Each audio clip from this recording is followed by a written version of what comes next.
Hi, Brennan. Look, first of all, thanks very much for taking part in the Business Spotlight series. Without further ado, I'll hand over to you to introduce yourself, your business, and what you do. Thank you. Dan, thank you so much for having me. My name is Brennon Williams. I'm the CEO and founder of Infinity-Metaverse. We are an metaverse infrastructure business, so building all of the new systems and pieces of technology that will one day make the metaverse work the way that everybody wants it to. Yeah. Excellent. So when you say the different infrastructure, different things that you build, what are there any examples that you can give of that for people who might not know what's involved with that? So generally, the internet works a certain way. The internet that we're using right now works a certain way. It was designed over time, and the data moves around the internet in a very particular way to serve things like web pages, websites. But in order to go into a more complex 3D sort of environment world with simulations and so forth, there's huge amounts of data, there's huge amounts of complexity in the computation of the data and how things get presented to us. And so in order to solve a lot of the problems, we really have had to redesign the internet, rebuild the way that it works. And so that's what we've been focused on, completely from the ground up, taking all the best parts of everything that we have in Web 2 and redesigning quite a lot of stuff to get much better things in there as we move forward with a new type of internet. Excellent. And how long have you been doing that for? Components of this have been happening they've been happening for quite a while. In fact, some of the code that we have, I had written some of this back in the early 2000s. Sort of what we're building now is, as I say, is an evolution of the internet. It means that, it's always a case in technology of sort of building on the shoulders of giants sort of thing. And so there is a lot of code that we can pull in from historically speaking stuff that we can make work now. Formalized as a business, Synaptic Black is actually the company as it's formalized back in 2019. Yeah, a couple of years at it now, and hopefully launch Q1 timeframe next year. Excellent. So at the moment, it's sort of preparing for that launch and getting the infrastructure and I suppose the foundations ready for Jack. Yeah, they're mostly just big commercial agreements. Obviously, the technology parts actually have been figured out for quite a while. We don't tell anybody about them because everybody else is still running around trying to figure it out. But for us, it was actually about getting the big global commercial deals in place that has taken quite a long time to do. But we're there. Perfect. It sounds exciting. So in terms of the big commercial deals, who do you tend to work with? Who's the ideal person to attract for you? In terms of who do we tend to work with in terms of company? Yeah, I suppose in terms of the end user, perhaps, or as the business, who you providing the service or the infrastructure for. Okay. Yeah. So really, we're providing it for everybody, both consumers as well as businesses, on both sides of what we would call is typically a marketplace. I mean, at the end of the day, at the heart of it, that's really what the internet is. The internet is a giant marketplace transaction. There's a consumer and there's someone providing something. It doesn't always mean that it's monetary. It could be knowledge. It could be a consumer of knowledge. There could be a consumer of content.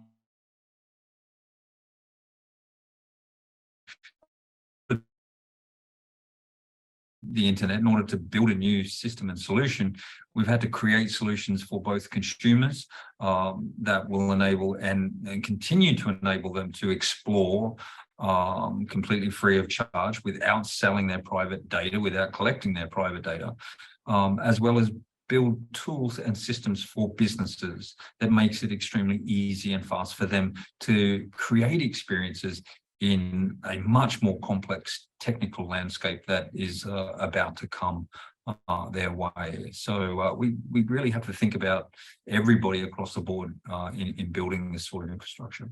And do you get involved at all in explaining how either the consumer or the business can make the most of what you're developing?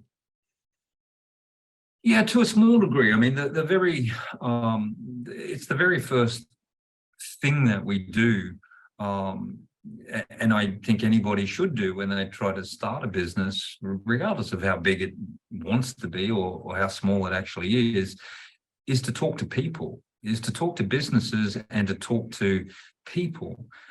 In our case, we have talked to a lot of people around the world in different countries to try to understand how to solve some problems that are culturally different in other countries. But it all comes down to that. It comes down to trying to solve problems, not making up solutions and then trying to find a problem to solve, right? So yeah, that's always a part of it. I'm on calls most of the time during the day. The vast majority of the calls that I'm actually on are with potential customers or customers that want to understand what the metaverse actually will mean for them. Yeah, perfect. It makes sense. And look, you said you started, I suppose, formulated the business in 2019, the current Synaptic Black. Was there any impact of COVID on the business? Yeah, it's kind of strange. I mean, before the pandemic hit, for several years, I've been working mainly as a specialist consultant for fairly large companies. And when the pandemic came along, I was actually in London at the time, most of the time, and I sort of realized pretty quickly that the pandemic was going to be an end to what I was doing or how I was operating as a business person. And to some degree, I think I wanted it anyway. I think I wanted to end that. It's not that I don't enjoy consulting. It's just that it's draining. You can't scale yourself beyond anything else. And every day you're working for somebody else is a day that you're not creating value for yourself. That's the sort of way that I look at these things. And so that was one really crazy crash hard thing that happened, is that overnight consulting stopped. Sure, it could have kept going, with some issues after that, and it could have kept going now fine by the look of it, but it gave me a little bit of space.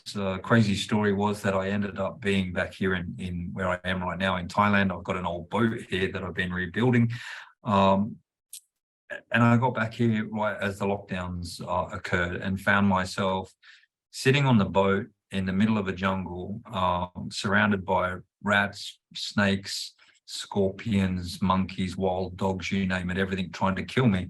Sat in the middle of a boatyard, and having nothing to do but to think about, was the world going to end, and or what could I do and what should I do? I had very little internet connection. I had to borrow a connection from a local communication tower, shall we say, to get internet, and then just thought about things and started again. Let's just figure something out and start again. That's what it was. So yeah, the pandemic had a bit of an effect. Yeah, that's an interesting effect that it had. And I mean, look, so what would you say the challenges are going forward for you as a business? I think the challenges generally are pretty enormous. Not to be an alarmist, but I think we're at a really pivotal point in historically the way that the world operates, the dominance of the West. I think some of those things are going to change, and I think the status quo is going to change, and that will change the way that that businesses in general that have worked in a more Western way have had to work or have been able to work. Things like sanctions and the movement of people and things like that will change, I think, even more drastically in the short term. And I think all we can do is be prepared to change. We need to be prepared to figure out how to navigate those changes. I know that's not just one specific thing, but I just think that there's a lot of things that we need to consider are going to change in the next certainly in the next 5 years. Yeah. So always great to get people's insight into what they think is going to happen. So on a slightly different note, related actually to when you were saying there, you're on the boat with rats and scorpions and so on. It might not be from then, but have you got a sort of a biggest learning for yourself as a business owner? Sorry, can you repeat that? So what's the biggest learning you've had as a business owner? I think the thing that I think there's two parts to this. There's always a self journey, right, that we go on as business owners, and then I think there's also it's if you're open to it, letting people surprise you, right? Letting people change your mind, and giving people that freedom to change it. I think all too often, if we're working somewhere, especially in executive positions, there's a psychological sort of thing happening here at play where you're expected to have an answer all the time. Whereas I think as being a business owner, one of the best things you can do is actually say, I don't know, I don't have the answer, so let's go and find it. Or this is what I believe, and convince me otherwise, change my mind, because it really is that case of there's always smarter people than you around, if you're willing to look for them and to take on board what people have to say from all different angles and avenues and things like that. So transitioning from being an executive and things like that into running businesses, I think is about changing your mindset of how you interact with other people around you as well. Yeah, I like what you said there, which was on the lines of allowing other people to change your mind or being open to that. So it's a great point. Thank you. And a slightly different but similar vein, have you got any advice that you would give to your 18-year-old self? My 18-year-old self. I don't know if I'd tell my 18-year-old self not to join the army again. I think actually I needed to join the army. I joined the army when I was 17 in Australia. But I think from a big whole heap of what I would like to think that I may know right now is is to understand the difference between perfection and good. I heard a quote not so long ago, and I cannot remember who said it, and it was a great quote that said perfection is the enemy of good, and that really is true. From a business perspective, it's not about burning and wasting time on trying to perfect something that you don't know if it solves a problem. It's actually about just doing something good enough to engage with people, to inspire them, and hopefully get them to tell you how to make it better. And that's taken a long time for me to learn. As a sort of software engineer from way back, I pride myself on being able to create these elaborate code solutions, and they ran with such efficiency and all of these things. And I would have fired myself if I knew I was doing that sort of thing, right? Because literally it's the worst part for a business. You're burning time on things that are ultimately need to change. And so, yeah, it's something along those lines that I would tell myself, my 18-year-old self, to go with good instead of perfection.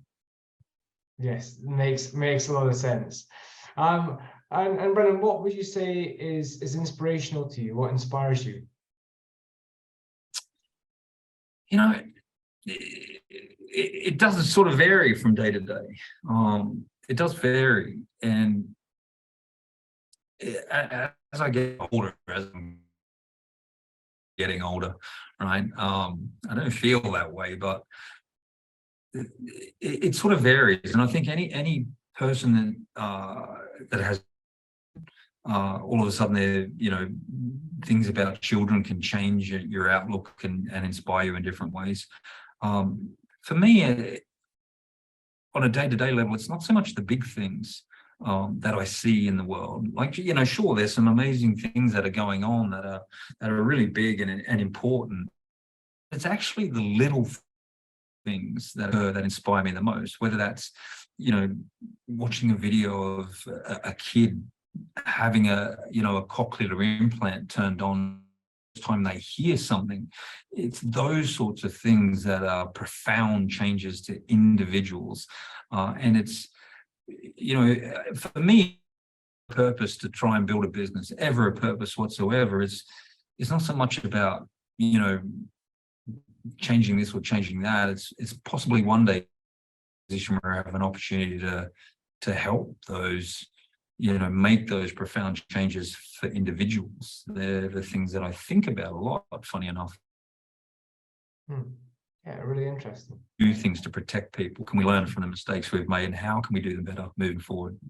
There's a lot of those things that inspire me day to day to keep going, to keep trying, to keep changing my mind, keep thinking about things differently. Yeah. Fantastic. Look, as a final thing, are there any offers or any news that you'd like to share with our audience? Yeah, offers. There's always an offer, I guess. There's always an offer, actually. When I think when people contact me directly, as well on something like LinkedIn, I know some people are really surprised that I'll just turn around and say, yeah, no worries, let me get that sorted out. I mean, at the end of the day, we're not launched, and we're not even really announced exactly what it is that we're doing, which we will Q1 of next year. But a big part of that is domains, sort of similar to the domains that we have right now, your .coms and those sorts of things. But in order to make a new system work, we had to rebuild everything, and part of that is domains, making domains actually work in a functional way. So we have, these 4 different types of domains.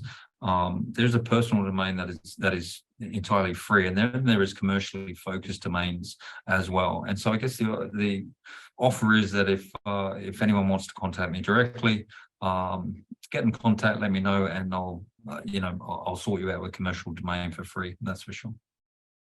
Brilliant. Thank you very much for that. Well, thank you very much for taking part. It's great to find out about what you're doing. Sounds exciting for January, and great to get some insights from you too into life and business. So thank you very much. Thanks so much for having me. Appreciate it.